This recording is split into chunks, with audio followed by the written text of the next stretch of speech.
Oração de gratidão e confiança. Feche os olhos, respire fundo e ore comigo.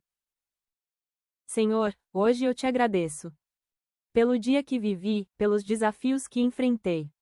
E por tudo que me ensinaste no silêncio e na luta. Obrigada por não me deixar sozinha. Mesmo quando meus passos foram incertos. Entrego a ti meu amanhã, com fé de que dias melhores virão.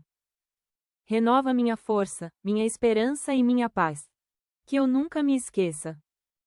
Tua graça me sustenta. Tua palavra me guia. E teu amor nunca falha. Eu creio, dias melhores virão. E até lá, que eu saiba descansar no teu cuidado. Que minha esperança não morra, que meu coração não se feche, e que minha fé cresça, mesmo na dor. Porque tu és o Deus que transforma dias comuns em milagres e tempestades em testemunhos. Amém.